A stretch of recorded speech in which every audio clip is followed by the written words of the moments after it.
ঈদের সকালটা আনন্দ নয়, বরং বিষাদের রূপ নিয়েছে চট্টগ্রামের লোহাগাড়ায়। দুই বাসের মুখোমুখি সংঘর্ষে ঘটনাস্থলেই প্রাণ হারায় ৫ জন। মুমূর্ষু অবস্থায় হাসপাতালে চিকিৎসাধীন রয়েছে আরও ৮ জন। নিহতদের সবাই লোহাগাড়া ও সাতকানিয়া উপজেলার বাসিন্দা। ঈদের সকালে গ্রামে যাওয়ার উদ্দেশ্যে কক্সবাজার থেকে ফিরছিলেন তারা।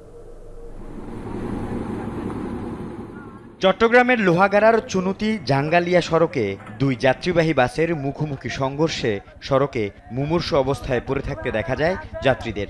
দুর্ঘটনায় দুমড়ে মুচড়ে যাওয়া মিনি বাসের ৫ যাত্রী ঘটনাস্থলেই প্রাণ হারায়। গুরুতর আহত হয় আরও ৮ জন। সকাল 7:30টার দিকে কক্সবাজারমুখী সৌদিয়া পরিবহন ও চট্টগ্রামমুখী একটি মিনিবাস নিয়ন্ত্রণ হারিয়ে দুর্ঘটনার কবলে পড়ে। মুখোমুখি সংঘর্ষে মিনিবাসটির ডান পাশের অংশ বেশি ক্ষতিগ্রস্ত হয়। নিহতদের সবাই মিনিবাসের যাত্রী। আসার পর আমরা দেখতেছি এখানে ধরাধরি আমরা অনেক লোক ছিলাম, এখানে 5 জন লোক মারা গেছে আর কিছু লোক হাসপাতালে গেছে। বিকট একটা শব্দে আমাদের কানে যায়, তখন আমরা এলাকাবাসী দ্রুত এসে সুনতি এবং চকরিয়া ফায়ার সার্ভিস থেকে খবর দিই। 2টা ইউনিট হাইওয়ে পুলিশ উভয় পার্টি আসছে, তারা উদ্ধার করে আহতদের হাসপাতাল, নিহতদেরকে মর্গে পাঠানোর ব্যবস্থা করছে। মুহূর্তেই ঈদ আনন্দ রূপ নেয় বিষাদে। চারদিকে হতাহতদের চিৎকার। খবর পেয়ে সেখানে ছুটে আসে ফায়ার সার্ভিসের উদ্ধারকারী দল।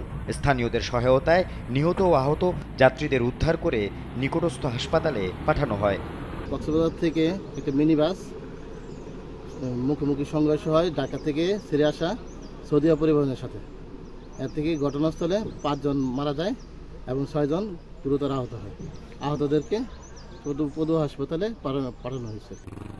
নিহতরা হলেন লোহাগাড়া উপজেলার পদুয়া ইউনিয়নের রিফাত হোসেন, আরাফাত হোসেন, নাজিম উদ্দিন, জিসান হোসেন ও সাতকানিয়া উপজেলার মোহাম্মদ সিদ্দিক। তারা সবাই কক্সবাজার থেকে ফিরছিলেন। আল আমিন শিকদার, যমুনা নিউজ, চট্টগ্রাম।